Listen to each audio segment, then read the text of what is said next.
자, 이제 창세기 48장이 되었습니다.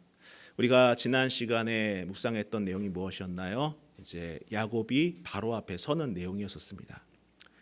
바로 앞에 섰던 야곱은 자신의 인생에 대해서 두 가지로 말했습니다.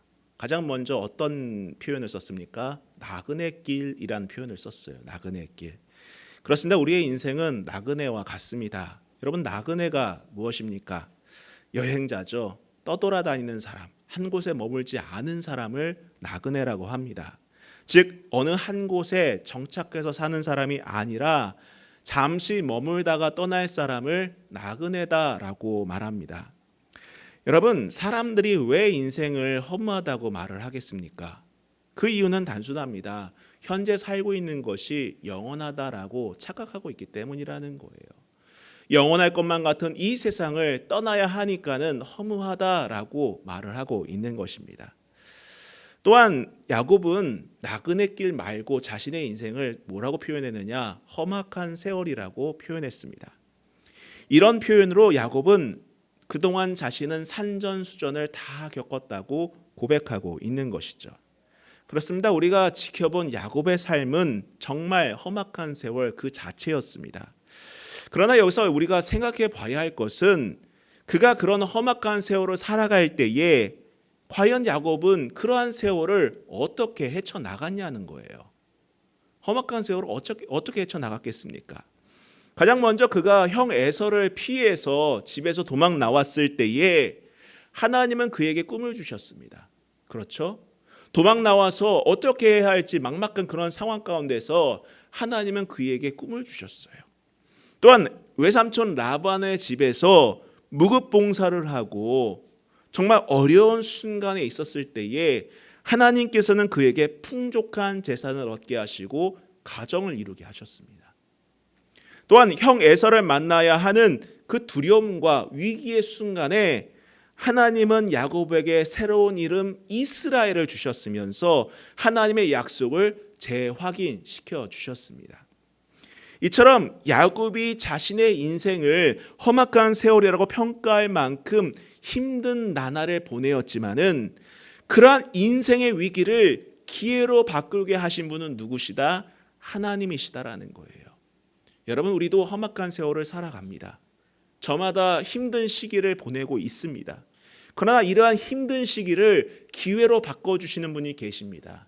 그것은 어떤 돈 많은 사람, 권력 있는 사람, 어떤 뭔가 다른 능력이 있는 사람이 아니라 바로 하나님이심을 여러분 믿으시기 바랍니다. 우리의 인생을 기회로 바꿔주시는 분, 우리의 삶을 하나님께서 열어주시는 분 바로 하나님이십니다. 야곱은 그것을 알았어요. 비록 자신은 자격 없고 허물이 많지만은 하나님은 이러한 야곱을 포기하지 않으시고 그분의 신실한 약속을 지켜가셨던 것을 깨달았던 것입니다. 그래서 야곱은 거대한 제국의 왕, 그 바로 앞에서도 비굴하지 않았던 거예요. 그 힘이 있는 사람 앞에서도 비굴하지 않고 오히려 그를 축복할 수 있는 여유를 가질 수 있었던 것입니다. 우리의 나그네 길과 같은 인생, 또한 험악한 세월과 같은 삶에서도 붙들어야 할 것은 오직 하나님 한 분이십니다. 여러분, 우리가 왜 예배를 합니까? 그분을 붙들기 위해서라는 거예요. 한 주간도 얼마나 힘드셨습니까? 내가 원치 않는 일을 겪어야만 하셨습니까? 이곳에 오기까지 얼마나 상처 입으셨습니까? 얼마나 힘드셨습니까? 낙심할 일이 얼마나 많았습니까? 그러한 순간에 여러분, 자기 연민에 빠지지 마세요. 자기애에 빠지지 마시기 바랍니다. 그럴 때에 여러분 고개를 드셔서 하나님을 바라보시고 그분의 말씀을 붙드는 저 여러분이 되시길 바랍니다. 그분만이 길입니다. 그분만이 진리라는 거예요. 주변 환경에 인생을 걸지 마세요. 그것은 세상 사람들의 생각일 뿐입니다. 믿음의 사람은 하나님의 약속과 말씀을 붙들며 살아가는 사람들이에요.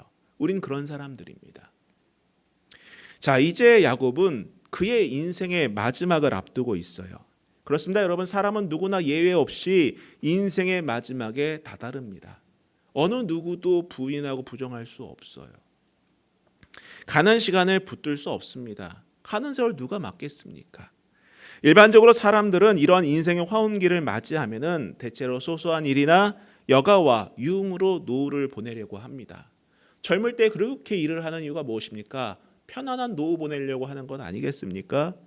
그러면서 그동안 수고하였기 때문에 이러한 노후를 보내는 것이 마땅한 보상이다라고 생각을 합니다. 그러나 여러분, 믿음의 사람은 보다 값지게 생의 마지막을 보낼 수 있어야 하는 것이죠.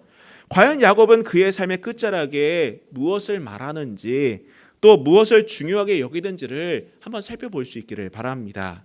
자, 1절부터 보시면은 가장 먼저 2일 후에라고 시작을 합니다. 2일 후에. 야곱이 자신의 죽음을 준비하는 바로 앞부분이 어느 정도 시간이 흐른 시점을 말하는 것이죠. 야곱이 고센 땅에 정착한 지 어느덧 17년이라는 세월이 흘렀습니다. 이제 야곱은 147세나 되었어요. 147세가 되었습니다. 이제 야곱은 죽을 날이 가까워졌어요. 형의 발꿈치를 잡고 태어났던 그 야곱, 어떻게 해서든지 장자권을 탈취하려고 안간힘을 쓰던 그 야곱, 사랑하는 여인을 쟁취하기 위해서 고군분투하던 그 야곱이 이제 그 인생의 끝자락에 다다랐던 것입니다. 그래서 야곱은 내가 죽을 날이 가까웠음을 직감합니다. 그래서 야곱은 요셉을 불러서 자신의 죽음을 준비시켜요. 이때 야곱은 요셉에게 이렇게 당부합니다. 우리가 읽지는 않았지만 바로 앞부분에 창세기 47장 30절부터 31절 말씀을 보면은 이렇게 말합니다. 내가 조상들과 함께 눕거든 너는 나를 애굽에서 메어다가 조상의 묘지에 장사하라. 요셉이 이르되 내가 아버지의 말씀대로 행하리이다. 야곱이 또 이르되 내게 맹세하라 하며 그가 맹세하니 이스라엘이 침상머리에서 하나님께 경배하니라. 즉 야곱은 요셉에게 자신이 죽거든 이곳 고센이 아니라 본향에다가 묻어달라고 요청하고 있는 것입니다. 여러분, 야곱은 인생 끝자락에 와 있어요. 죽음을 앞두고 있습니다. 그러면서 그는 비로소 인생에서 정말 중요한 것이 무엇인지, 가장 중요한 것이 무엇인지를 비로소 알게 되었고 그것을 아들에게 당부하고 있는 것입니다. 여러분, 고센이 아무리 살기 좋아도 아무리 여유가 있어도 그것은 잠시 머무는 곳이었던 거예요. 잠시 거류하는 땅이었던 것입니다. 하나님의 사람은요, 그곳에서 거주민이 아니라 거류하는 나그네로서 삶을 살아야 했던 것이에요. 그래서 야곱은 유언을 통해서 이 사실을 고백하고 있는 것입니다. 자신이 죽으면 시신을 애굽이 아닌 애굽의 그 고센 땅이 아닌 자신의 조상들이 묻혔던 그 묘지 막벨라 굴에 묻어달라고 유언하고 있는 것입니다. 그래요, 그는 이 애굽이 아무리 풍요롭고 안전하다고 하더라도 결국에는 떠나야 할 임시 거처임에도 불구하고 자신의 후손의 땅은 가나안이 될 것을 믿었던 것입니다. 이곳 풍요로운 고센이 아니라 하나님께서 약속하셨던 그 가나안 땅이라는 것을 믿었다는 거예요. 분명 과거만 하더라도 눈앞의 복을 위해서, 자기 눈앞에 있는 이익을 위해서 쉴 새 없이 경쟁하고 갈등했던 그 야곱이 이제는 하나님의 약속만이 불변하고 가장 가치 있는 진정한 유업임을 고백하고 있는 것입니다. 여러분, 사람은 누구나 죽음을 앞에 두었을 때에 정말 중요한 것이 무엇인지를 깨닫게 돼요. 깨닫게 됩니다. 야곱은 그것을 알았기 때문에 이러한 고백을 하고 있는 거예요. 여러분, 우리 이러한 지혜를 놓치면 안 됩니다. 이러한 마지막 유언과 같은 말을 여러분, 우리는 놓쳐서는 안 된다는 거예요. 평생에 걸쳐서 우리가 바라봐야 할 것, 정말 우리가 지켜야 할 것이 무엇인지를 이 고백 가운데서 우리는 깨달을 수 있어야 하는 것입니다. 자, 계속해서 보겠습니다. 1절, 어떤 사람이 요셉에게 말하기를 내 아버지가 병들었다 하므로 그가 곧 두 아들 므낫세와 에브라임과 함께 이르니 어떤 사람이 야곱에게 말하되 내 아들 요셉이 내게 왔다 하며 이스라엘이 힘을 내어 침상에 앉아. 자, 요셉은 아버지가 병상에 누워 마지막 임종이 얼마 남지 않았음을 듣습니다. 그러자 두 아들을 데리고 아버지를 찾아가죠. 이는 당시 관례대로 요셉의 두 아들이 할아버지 야곱이 돌아가시기 전 축복을 받게 하기 위해서 이렇게 데려간 것으로 보여집니다.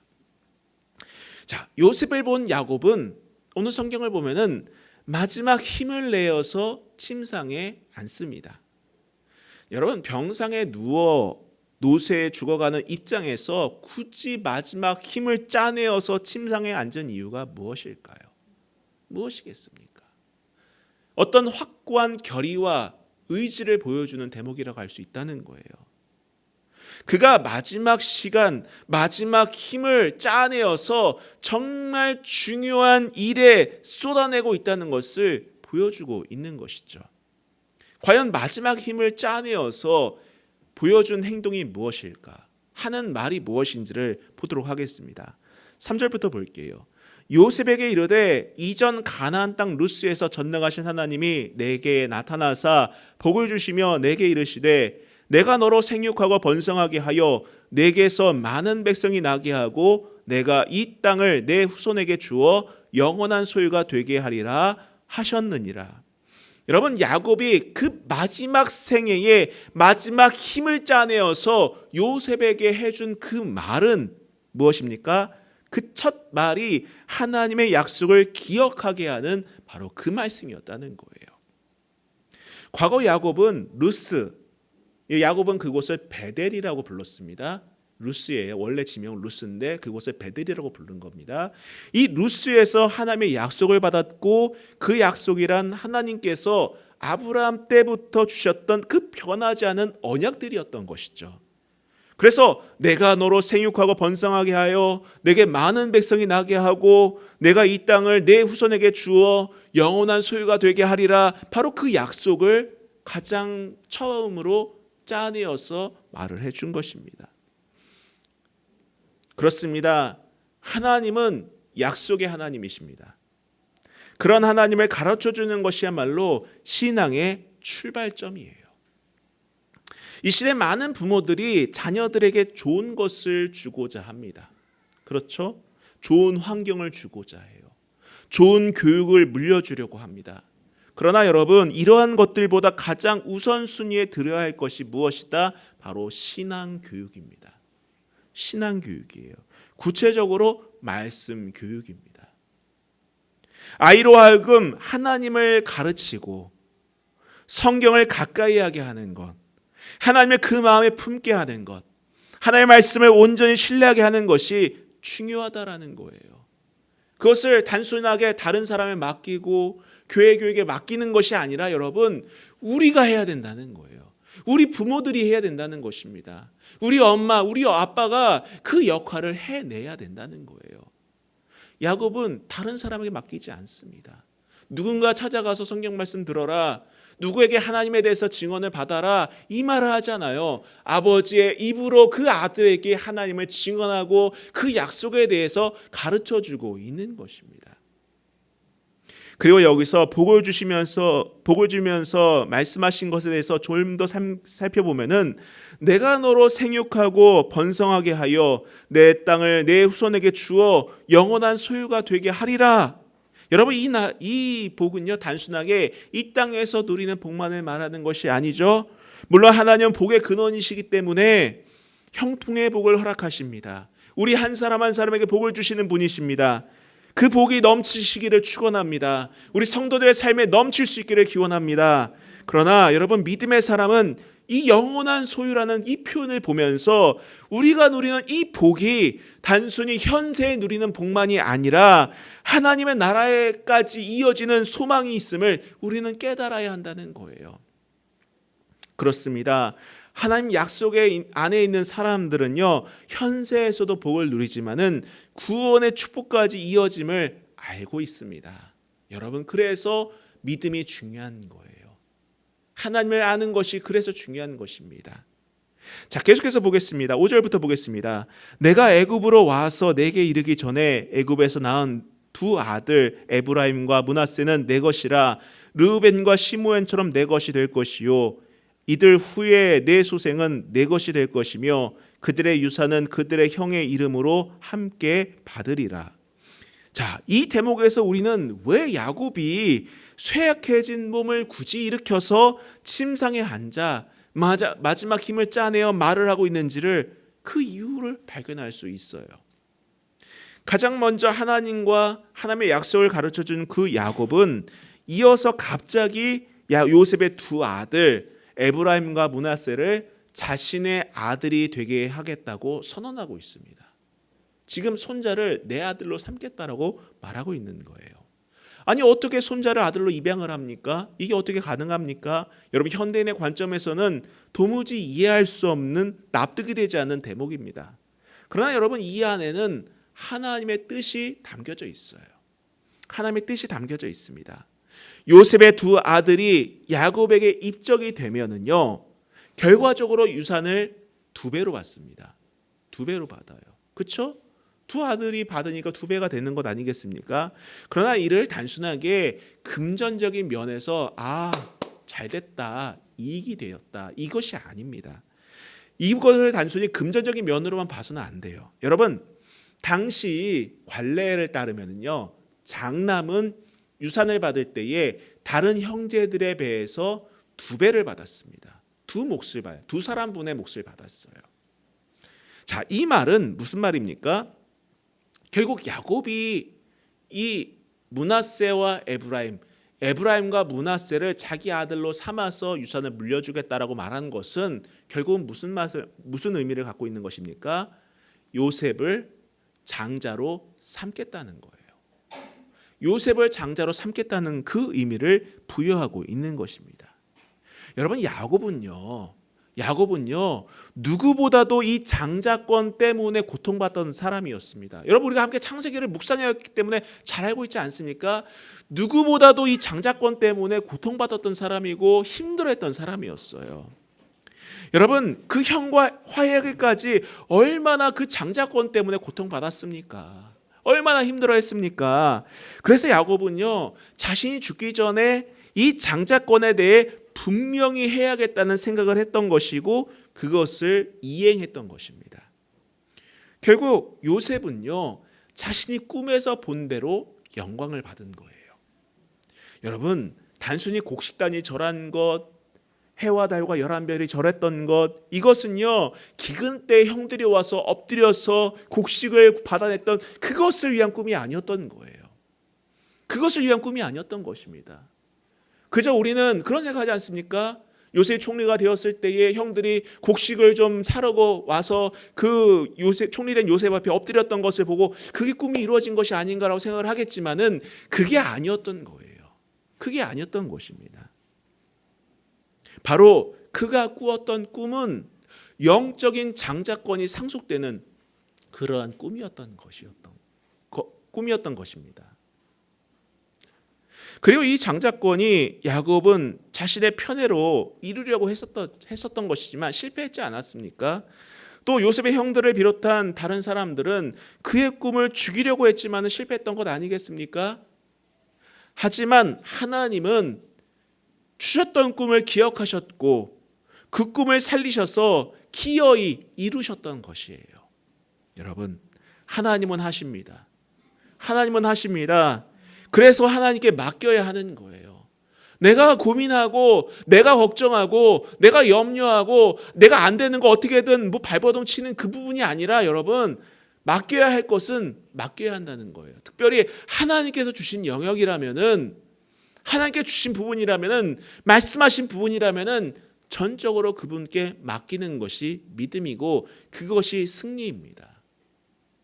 여러분, 하나님은 하십니다. 하나님이 이루신다는 거예요. 어떤 정치인이 하면 한다, 이게 아닙니다. 정치인은 다 사람이기 때문에 믿을 수 없어요. 그러나 하나님은 하십니다. 반드시 이루시는 분이라는 거예요. 자, 8절부터 한번 또 보도록 하겠습니다. 이스라엘이 요셉의 아들들을 보고 이르되 이들은 누구냐? 요셉이 그의 아버지에게 아뢰되 이는 하나님이 여기서 내게 주신 아들들이니이다. 아버지가 이르되 그들을 데리고 내 앞으로 나아오라. 내가 그들에게 축복하리라. 이스라엘의 눈이 나이로 말미암아 어두워서 보지 못하더라. 요셉이 두 아들을 이끌어 아버지 앞으로 나아가니 이스라엘의 그들에게 이스라엘이 그들에게 입맞추고 그들을 안고 요셉에게 이르되 내가 내 얼굴을 보리라고는 생각하지 못하였더니 하나님이 내게 내 자손까지도 보게 하셨도다. 야곱은 요셉의 아들들을 보자 이들은 누구냐라고 묻습니다. 이들은 누구냐? 눈이 어두워서 그렇게 물은 것일까요? 치매가 와서? 눈이 잘 어두워서? 아니에요. 그렇지 않습니다. 결코 그렇지 않아요. 야곱은 정말 총명했습니다. 깨어 있었어요. 요셉이 왔고 그 손자들이 왔다는 것도 잘 알고 있습니다. 그런데 왜 이들은 누구냐라고 물었던 것입니까? 바로 이것은 그 아들들의 정체성을 묻고 있는 거예요. 정체성을 묻고 있는 것입니다. 이는 요셉의 대답에서 알 수 있습니다. 보통 같으면 아니 아버지 제 아들 잘 모르시겠어요? 아니 므낫세가 에브라임 아닙니까? 이렇게 대답하지 않겠습니까? 아니 아버지 잘 안 보이시는 거예요? 뭐 문제 있으신 겁니까? 이렇게 대답하지 않아요. 뭐라고 말합니까? 요셉이 어떻게 대답합니까? 이는 하나님이 여기서 내게 주신 아들들입니다. 이들은 하나님이 여기서 내게 주신 아들들입니다. 요셉은 아이들의 정체성을 묻는 질문에 하나님이 주신 아들들이라고 대답을 합니다. 하나님이 주신 아들들이라고 대답을 해요. 여러분, 소크라테스도 델포의 신전에 있던 글귀를 인용해서 내 자신을 알라라고 말을 합니다. 내 자신을 알라. 여러분, 인생을 살면서 자기 자신의 정체성을 확립하는 것은 정말 중요합니다. 내가 누구인지 아는 것 무척 중요해요. 그리고 그 정체성을 확립하는데 가장 중대한 역할을 하는 존재가 누굽니까? 부모입니다. 부모입니다. 그의 아버지, 그의 어머니예요. 아이들의 정체성은요, 그의 부모가 심어주는 거예요. 여러분, 요셉의 자녀들의 입장을 보면은 그의 아버지는 애굽의 총리입니다. 그리고 그의 어머니는 애굽 사람이에요. 애굽에서 부와 명예를 누리면서 최고의 교육, 애굽식 교육을 받고 있는 환경에 있는 아이들이었어요. 그러면 충분히 히브리인으로서의 정체성이 흔들릴 수 있었습니다. 그렇지 않습니까? 해외 입양 갔던 아이들이나 혹은 어린 시절에 미국이나 다른 나라로 이사 간 아이들을 보세요. 우리나라 정체성이 없어요. 미국에서 자랐으면은 그 아이가 초등학교 때부터 그곳에 있었다? 그러면은요, 그 아이는 한국적인 생각을 갖지 않습니다. 미국식 사고를 갖고 있어요. 정체성 자체가 한국인이라기보다는 미국인에 가깝습니다. 자, 그러면은 이 요셉의 두 아들들은 오죽하겠습니까? 태어나는 것도 애굽에서 태어났고 그 어머니도 애굽 사람이에요. 교육도 애굽식으로 받고 있습니다. 그러면은 그 정체성이 어떻게 됐겠습니까? 당연히 애굽식이 되어야 하는 것이 정상이에요. 그럼에도 아버지 요셉은 자녀들이 어떤 정체성을 가지며 살아야 하는지를 지속적으로 가르쳐 왔던 것을 발견할 수 있다는 거예요. 여기서 바로. 그래서 그의 아버지 야곱이 묻는 자리에서도 이들이 누구냐라고 그 묻는 자리에서도 당당하게 하나님이 이곳에서 내게 주신 아들들이라고 밝힐 수 있었던 것입니다. 여러분은 여러분의 자녀들에게 어떤 정체성을 심어주고 있습니까? 어떤 정체성을 가르쳐주고 계신가요? 여러분, 부모는 자녀를 자신의 욕망을 투영하는 도구나 소유물로 보아서는 안 됩니다. 내가 이루지 못한 것을 이루게 하고자 아이들을 강압적으로 다루어서도 안 된다는 거예요. 아이들을 어떻게 가르쳐야 됩니까? 너희는 하나님께서 우리 가정에게 허락하신 귀한 보물이란다. 너는 하나님의 자녀란다. 하나님의 소중한 소유물이란다. 그분은 너를 향한 귀한 비전이 있고 목적이 있으며 너를 통해 이루시고자 하는 일들이 있단다. 이러한 것들을 가르쳐 나가야 한다는 거예요. 아이의 정체성을 거기서부터 확립시켜 나가야 되는 것입니다. 우리의 자녀들이 하나님의 주신 선물임을 알게 하고 자녀들 스스로가 하나님께 속해 있다는 그 정체성을 확립해야 하는 것입니다. 환경에 지배받는 아이들이 아니라 하나님 안에서 자라나는 아이들로 양육하시기를 축원합니다. 또한 우리의 정체성도 마찬가지라는 거예요.